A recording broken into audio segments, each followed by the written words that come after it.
Nabi Muhammad SAW itu kaya atau miskin? Rasulullah SAW menjalani hidup dua-duanya. Terkadang beliau mengalami kelapangan, tapi banyak di sesi perjalanan hidup beliau mengalami kondisi rizki yang kurang. Banyak sekali kita sering menjumpai bagaimana peristiwa yang dialami oleh Aisyah radhiyallahu anha, ummahatul mukminin, yang lainnya juga punya pengalaman yang sama. Aisyah pernah kedatangan seorang wanita janda dengan membawa 2 putrinya. Minta sedekah kepada Aisyah. Lalu oleh Aisyah, wanita ini dikasih 1 butir kurma. Pak, itu kok pelit banget tuh Pak Aisyah, Pak. Kita aja sedekah bisa 1 kilo kurma. Ini cuma 1 butir kurma. Karena beliau cuma punya 2 butir. Yang 1 disedekahkan, yang 1 dia simpan. Wanita janda tadi kemudian membelah kurmanya jadi 2 dan dikasihkan ke 2 anaknya. Nabi SAW pernah pulang di pagi hari kemudian tanya, hal indakum min syai', apakah kamu punya sesuatu yang bisa dimakan?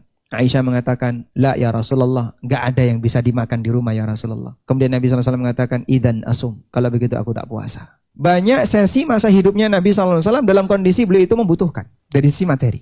Makanya Nabi SAW adalah orang yang menjadi imamus sabirin, imam bagi orang yang sabar. Meskipun di saat yang sama Rasulullah SAW pernah mengalami kekayaan, pernah ya berhasil mendapatkan 100 ekor onta dalam sebuah peristiwa peperangan. Nabi SAW juga pernah punya kambing 1 lembah. Tapi Nabi SAW ketika memiliki harta seperti ini nggak lama. Sesaat beliau manfaatkan sebagian, sisanya kemudian beliau sedekahkan.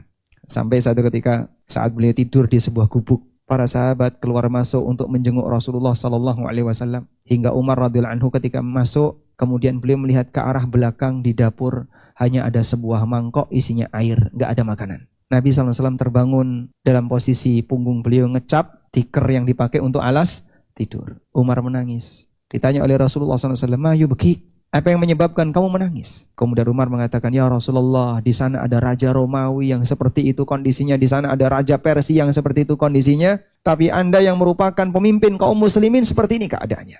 Dan itu di akhir dari dakwah Nabi SAW. Apa yang dikatakan oleh Rasulullah SAW? Wahai Umar, tidakkah kamu ridho kalau mereka hanya punya dunia sementara kita punya akhirat?